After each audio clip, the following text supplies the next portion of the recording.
guys, welcome back to my channel. It's Angela. And it is October 5th, 2024. I want to say, I think it is October 5th, 2024. Yes. Saturday. And I realized I hadn't done the card of the month that I do from my year ahead spread. I pulled it back in January. I do a card of the month every month and kind of go into depth a little bit about the card that I pulled in January for that month and how it related to me. I do a little variation of it every year. This month, I don't know what I have to talk about September because I spent half the month in a funk, and deservingly so, considering the card I pulled in January. And I don't really pay attention to the card until the end of the month. And then I looked back on it the last couple weeks. I'm like, oh yeah, that's why I've been in this mood. But before I dive into that, I want to correct something on my previous video. I think it was the very last video I did the decks I got in September. And I put the every little thing you do is magic in that video. I actually got every little thing you do is magic in August. And I did a video in August with that deck, but I actually got the book, the extra book that you can get for it. It's fabulous. It goes into detail on each card. There's little prompts you can do. It gives you their numerology. It gives you songs to go with each card. It gives you a gemstone that goes with cards. It gives you different scents. All kinds of cool things. And this was like $14 on Amazon. But this should have been in my September decks I got in the month, not the deck. The book should have been. It comes with its own little book.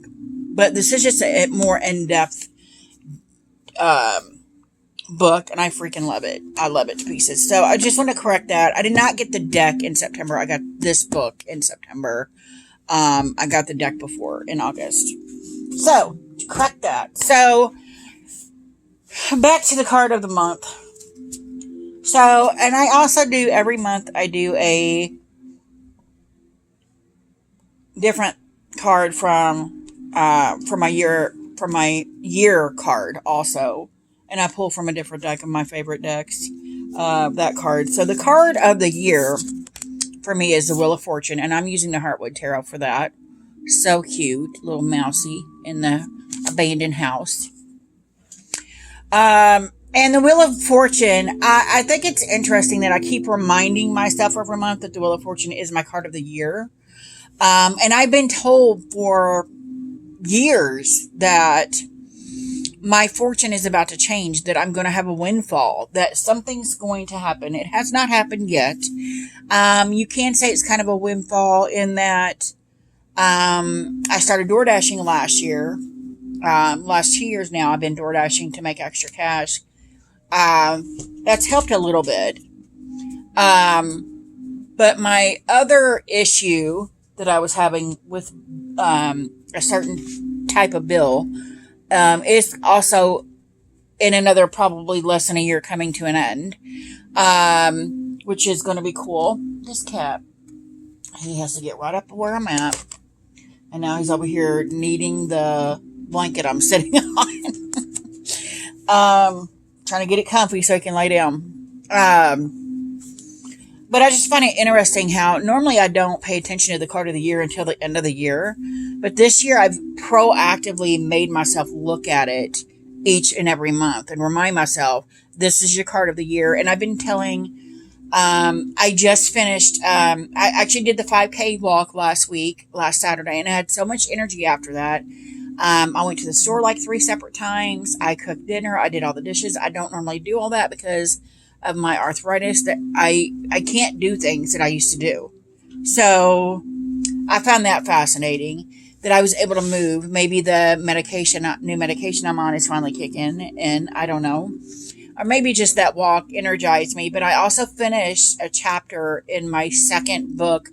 I have a paranormal romance on Amazon. It's a prequel called Slim Pickings. And I was finally able, I've been 16 chapters in on the second book for years. Because of one chapter, I lost the chapter. Then I've been trying to recreate it, and I've been on my head about it for the last 7 years about one chapter. And I'm like, I just know if I finish this chapter, I'm going to finish the book really quickly. So I finished the chapter this weekend after the Heart Walk. And a person that I regard very highly, that is well college educated, that does editing for a living, read this chapter and was like, oh my God, I need to buy the rest of your stuff because this is amazing. And it warmed my heart so good and energized me so well that I was like, I have to finish this book now. Like, I have to finish it by the end of the year. So that's my goal for the end of the year. I've only probably got 3 chapters left. I have the last chapter and the epilogue written already. That's actually what started the book 2. So I'm super excited that a book I've been working on for 7 years is going to be finished by the end of this year. And I finished that chapter, and it was like a whole block was lifted. Some kind of heavy load was lifted off my shoulders when I finished that chapter. And then some, when I had somebody that does this kind of stuff for a living, critiques this kind of stuff for a living, was like, I wouldn't change a thing, send it to somebody. And I'm like, what? So that was awesome. But then I also had some downsides in the month. This all actually happened in the last week, all the stuff I'm telling you about. And I was like, what was my card of the month? And I pulled out, this is from the Spirit Song Tarot, the Four of Shells, which is the Four of Cups, soul searching and re-evaluation. And it's a hard thing when we have to take a look inward at the ugliness we're causing other people, or if we recognize the ugliness within ourselves and we're like, oh no, it's hard. And at the same time, it's somebody with a lot of fortitude and strength that can look at themselves and go, oh, I don't like this about me, I need to change that. And that happened a couple times in the month of September. And I'm like, of course, that's why I pulled this card, because there is a reevaluation going on, a soul searching, I can do better kind of aspect that went on. And over half the month, I had a couple pity parties, and I'm like, why? And then all this other stuff happened at the end of the month, where I'm being told, oh, I got told you're a diamond in the rough. Somebody just needs to find the diamond. The right people that can publish your book need to find you. So all of these things went into play in the month of September, which I found very fitting for not only the Wheel of Fortune, which is my year card, but the Four of Shells, which, again, another reason why I continue to do these year ahead spreads and check in with it every single month is because every single month, I don't know. I have them written down on a log on a journal app that I have. I do the year ahead spread. I take a picture. I write it all down in my journal app. And then I forget about it. And then each month I go back at the end of the month and I look and I'm like, oh my God. And every single month since I've been doing this over 4 years now, almost 4 years, every single time I do a month ahead and I do pull a card and I'm like, this is insane. How do the cards always know 9 months, 10 months, 11 months ahead of time that I'm going to be in this funk in this month? Because this card was very fitting for the month of September.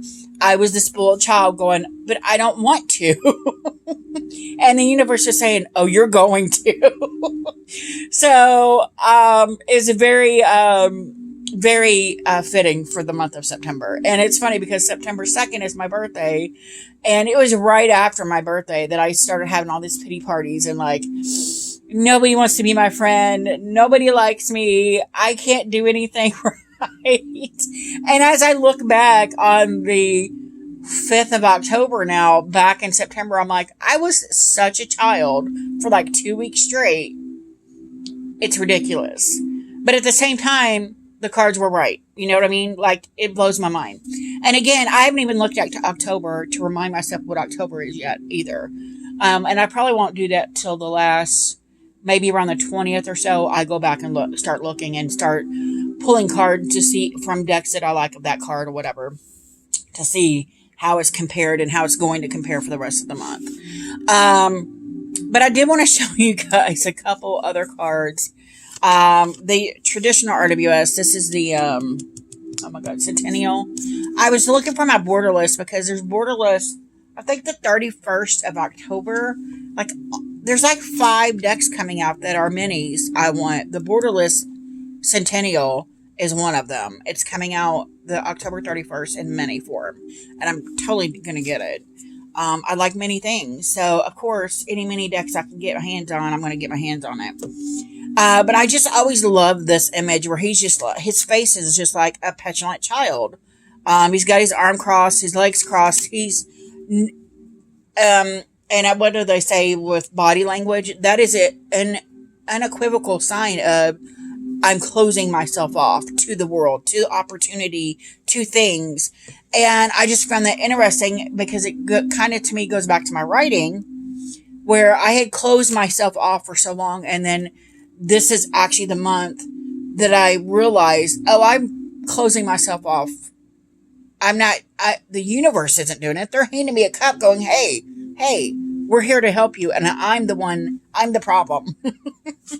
And then that sent me down a whole rabbit hole of, I don't like this person. And then a bunch of self-reflection and a self-evaluating and all this other, it just went into a big ball of stuff that I'm like, oh, yeah, this is why this happened. This is why I pulled this card. And then we have the Light Seers, which is probably I don't always care for the Four of Cups.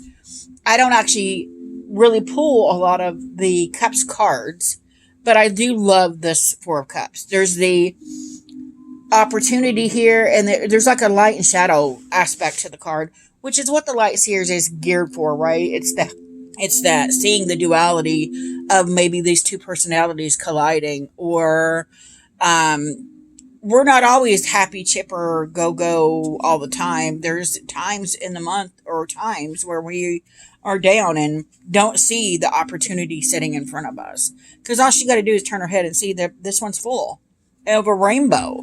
All these opportunities, all these gifts available to her, and all she's got to do is turn her head, and she's refusing to do so. And then I love this Deviant Moon. This is the Borderless Deviant Moon. I love it just because she's got this attitude like, screw that cup. I don't want that cup. It's poison. And it kind of brings it on a different take of you rejecting the gift, of you rejecting something that might change your life. And it may not always be something for the good either. It could be something that's not for you, that's changing. So, and I just love the whole attitude here where she's like, screw that cup. I don't want it. I love it. And then we got, this is from the Pulp Tarot. I just freaking love this deck. I just love this whole movie poster, old-timey look to this because it looks like it's been wrinkled here.